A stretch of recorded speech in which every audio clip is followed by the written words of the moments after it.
of my mentors, Corey Wayne, said that, and he probably got it from somewhere else, but strong men blame themselves, weak men blame others.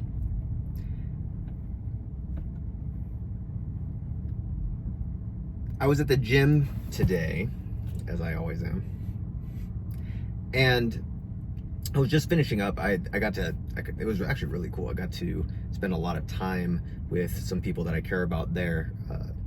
One of my buddies, he's got a really awesome business opportunity, which I'm not going to share here because a lot of people can kind of come into that space.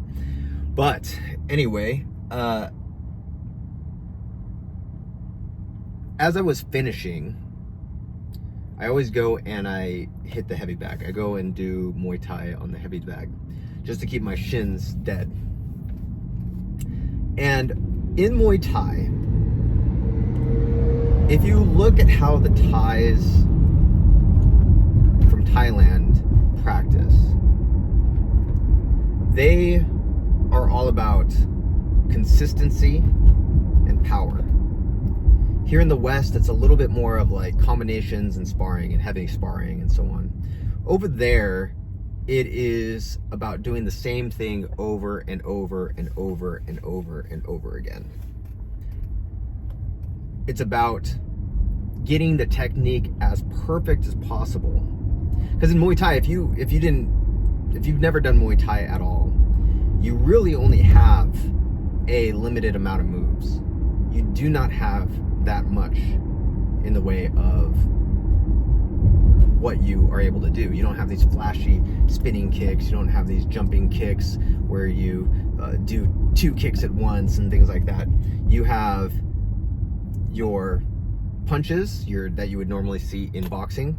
You know, your jabs, cross, hook, uppercuts.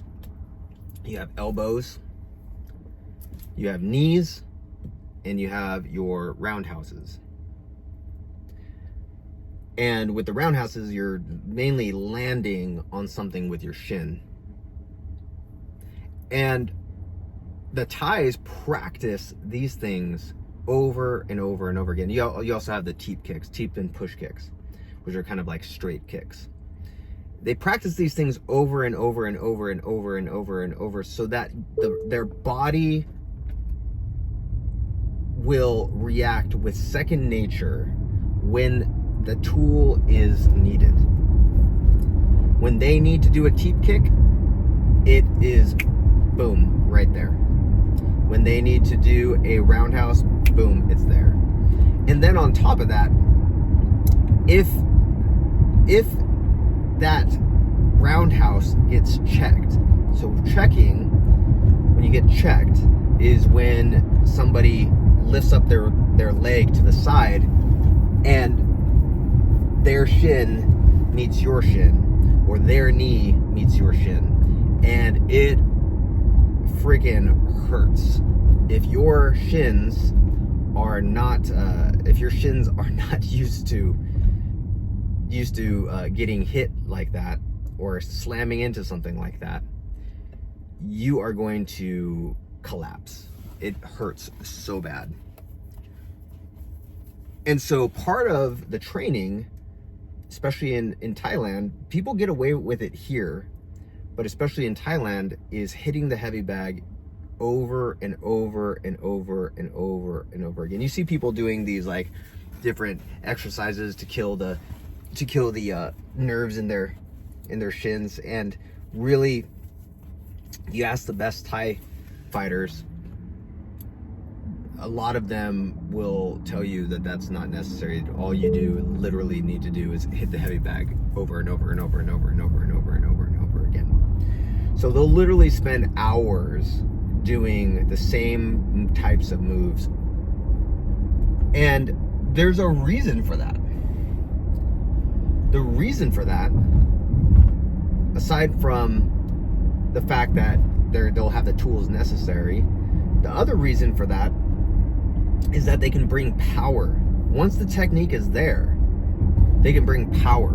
So if you see Thai people doing Muay Thai in Thailand, when they kick or when they punch, when they elbow, when they knee, it is devastating.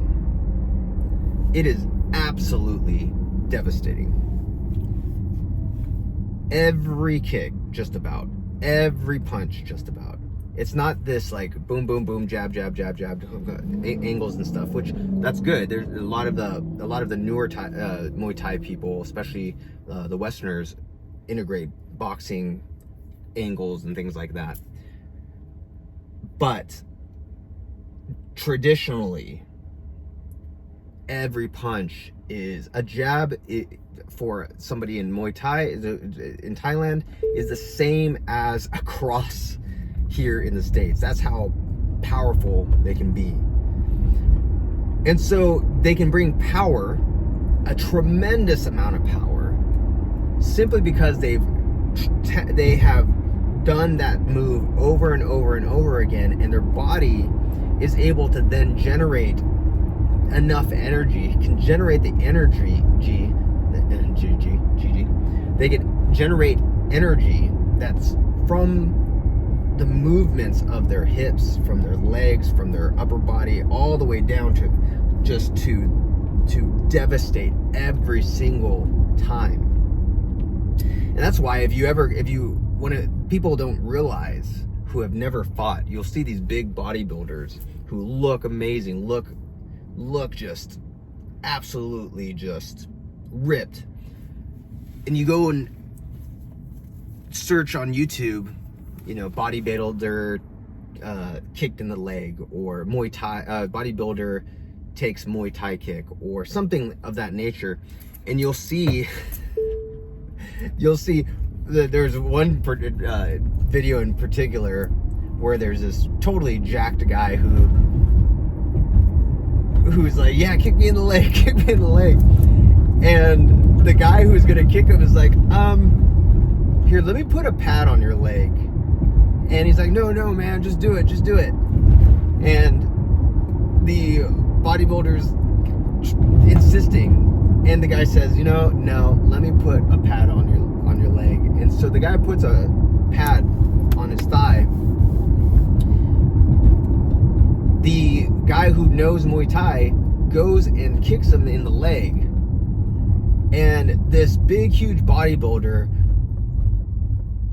literally was like, oh crap, I won't say that, he's like, oh ow, and he starts limping away, and the guy says, oh, do you want to try again? And he's like, no, because it hurts so bad.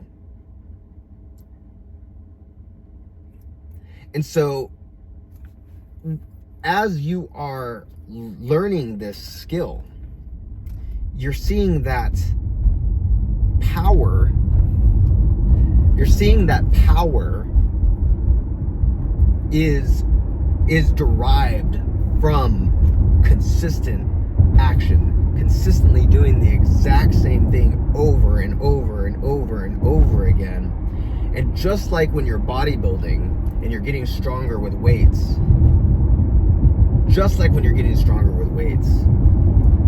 you don't go from benching 100 pounds to 450 pounds over time. You go from incrementally 100 pounds to 120 pounds, 125 pounds, and incrementally you'll get bigger and bigger and bigger, right?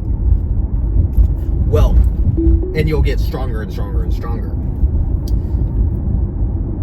Same goes with Muay Thai, okay? And why am I talking about this? I'm talking about this because, so as I'm standing there, I do my thing, I'm slamming into the heavy bag. It's always just like kick, like then maybe like right roundhouse, left jab, right roundhouse, left jab, right roundhouse, left jab, and it's just boom, boom, boom, right roundhouse, left jab, right roundhouse, left jab, so on and so forth, right? Well,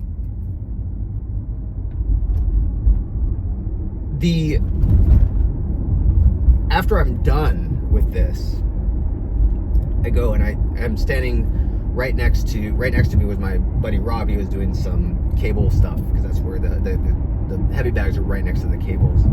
He's doing some cable workouts. And I said,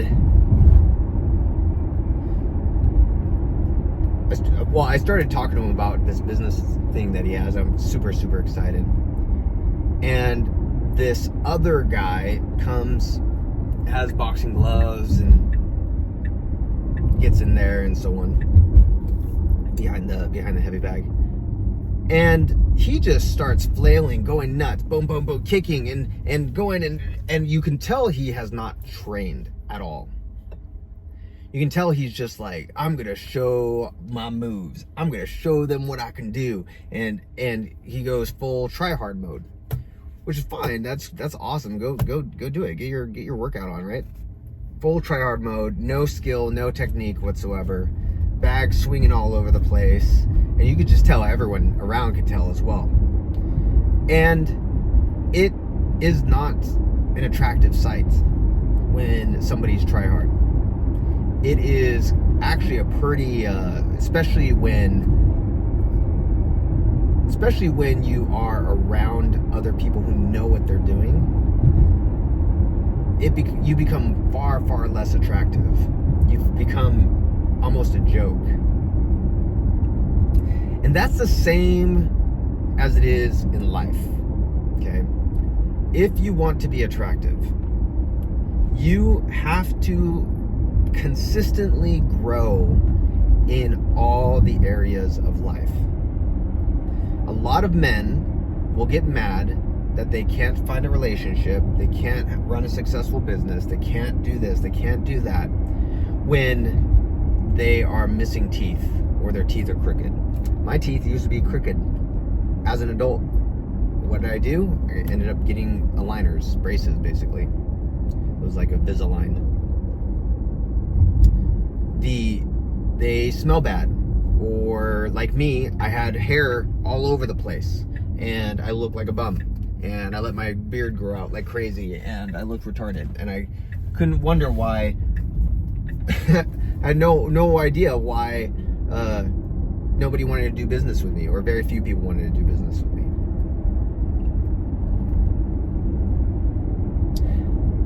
Some people don't know how to act around other people. You complain that people think you're creepy, or people won't listen, or people talk over you, or whatever it might be. When everything out there is a reflection of you. If people think you're creepy, it's because internally you are creepy and you think you're creepy. And you don't know how to become and change that internal creepiness. If people are not listening, generally it's because you don't listen as well. You talk, and you wonder why why people are trying to get away from you, or people don't pay attention to you. It's because you don't do anything but talk. You don't listen. If you wonder why people are like nervous around you, or like not nervous, but how do I want to say it? If you wonder why people are bullying you, or you are nervous around other people, it's because internally you feel nervous. You feel like you can easily be bullied. And then what'll happen is you'll get pissed off. You'll finally say, I'm not letting this happen anymore. I'm done. This is over. And what'll happen is, which I've done this same thing, is let's say you're nervous around other people. You'll start acting like super, super macho, or you'll start acting like Andrew Tate, not smiling, legs out, taking up space, doing all the alpha male moves and everything like that. And then you'll have somebody get pissed off at you who's bigger than you. And you'll go, oh crap, I'm sorry.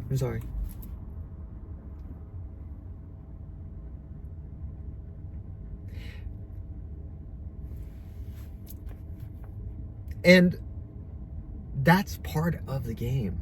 But you have to realize that every time you overcompensate, every time you get out there, you start hitting the heavy back, that roundhouse kick, and swing the back, and you don't know what you're doing. Every time you do that, you're actually kind of taking a step back. So rather than, if you're getting picked on, or let's say you're not attractive, and let's say you have a hard time talking to the opposite sex. Say you have a hard time talking to women.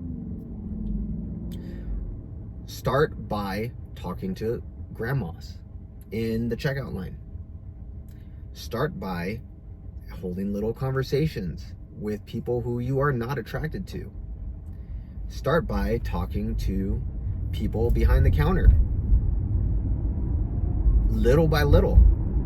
Try something new. Go to places that you'll never visit ever again. So if you accidentally kind of burn a bridge or something like that, you burn a bridge, you then can very easily go and not go there anymore, and you're not crapping where you're eating, right? So you start building your skill set. Start saying hi to people. Like for me, just because I was always so nervous to be, I'd go to places where I knew people would be walking by, like the downtown areas and stuff, and I'd just say, hey, how's it going? Hi, how are you? And that's it. Hi, how's it going? How are you? And the more that you do that, you're gonna see that you're gonna get highs. You're gonna get people who ignore you, and it's going to hurt. You're gonna get people who literally you say, hi, how's it going? And they walk right by. And you're going to feel, oh, what? How rude. How dare they? They should never, ever, ever ignore me like that. Don't they know who I am? Don't they know that I just said hello? What jerks. What bastards. That is, you'll see all the feelings that come up. So you get used to it. You start getting used to rejection, because that was a rejection. Could you imagine if you just went straight up to somebody that you thought was a 10 out of 10, and you went up and started talking the way that you would normally talk, because you're not very good at communicating and not good at rejection and all that stuff, and they say, get away, don't talk to me. How crushed you would be. So if you can't even handle a rejection, somebody not saying hi to you, do you really think you're going to be able to handle the bigger stuff? It would be like going and weightlifting 500 pounds on your back when you've never done a squat before on the squat rack. Or maybe you have done a squat before, but you've only squatted like 150 pounds successfully once, and that's your record. So you start with these little things, and then start, if you don't ever get haircuts, start getting a haircut twice a week. Start shaving every day. Start doing something consistently every day to improve your look. You never started a business? Start by reading a business book, an audiobook every day, or every other day, or every week, or whatever. But it has to be consistent. It has to be, the more consistent you are, that's where the growth is. The more that you start learning these little techniques, these little things, that's where the growth is. So when I have people who ask me, how are you so social? How do you know everybody? How do you run a business that is successful? How do you run several businesses? How do you do all these different things. I wasn't born with this. In fact, I was so jealous of my buddy because he was a natural business guy. He's selling and flipping things since he was like 12. Me, I had to out of necessity. And so for him, I was like super jealous, right? I remember my very first business, I learned from Ramit Sethi in Earn 1K, and I earned my first $1,000 based off of this one guy that he was on the kind of like the cadre, the people teaching guy from Center Source. I forgot his name. I don't even know if Center Source still exists, but he was talking about sales, and I had always hated sales. I always thought it was the right? And he was talking about sales and how people were benefiting from what you were giving them. Like the sales process is there to help people. And so I was like, oh wow. So I ended up getting my first, it ended up being $2,000 or something like that, my first gig off of learning how to sell. And then I had to learn how to sell more. So I got the sales Bible, I think that's Jeffrey Gitomer. And then I just started listening to more and more and more sales things. I still do not like sales. I still hate sales, actually. And from a sense, I like sales, but I don't like the closing aspect. There's still a block there. So that's why I have salespeople who are good at it. And when you are growing in this process, you have to do things little by little. The more risk there is, like for example, if I was going to talk to Elon Musk or Jeff Bezos and have a meeting on business, I would have, had this been 10 years ago, no chance whatsoever. But now, because there's so much business experience underneath my belt, so much consistent success and failure of little things, that yes, it's possible to do business with them. Could I go up against, say, Sanchai or Superbon or what's his name, Buakaw, these amazing Thai fighters, or even the MMA guys right now, the champions? No. Kidding me? What if I consistently trained over and over and over and over and over and over and over the same things over and over and over again, and sparred and did all that stuff on a regular basis from 10 years ago to now? Probably.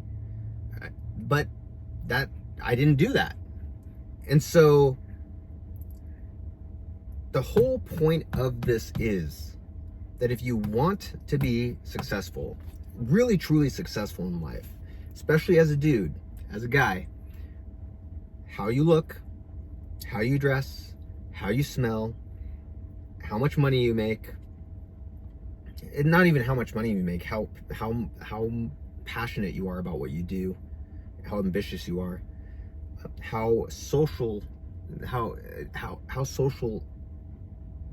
aware, and what's your social mastery. All of these things you have to start developing. And just take small little steps. Don't be the guy who gets on the heavy bag, starts swinging and doing all these this stuff, wasting all this energy trying to look cool, and ends up looking like a fool. You're not in one day. It doesn't work like the movies where you have this montage of stuff, and then one day you just start dressing well. One day you start dressing well, and because you start dressing well, now you smell good, and you have the look. You lost 30 pounds in one day, 50 pounds in one day, and you're able to protect and fight, you're able to also be socially aware, and you could win that 10 out of 10. And dude, it only took you that one day of motivation to make that happen. No, you're gonna get out there. If you're like the heavy bag guy who's out there swinging, doing all this fancy stuff, you're gonna get out there, you're gonna go talk to that 10 out of 10 that you wanted to talk to, and you're gonna get rocked. Your heart's gonna get broken, you're gonna get shattered, you're gonna get embarrassed, you're never gonna go back to that one place ever again, and you're done.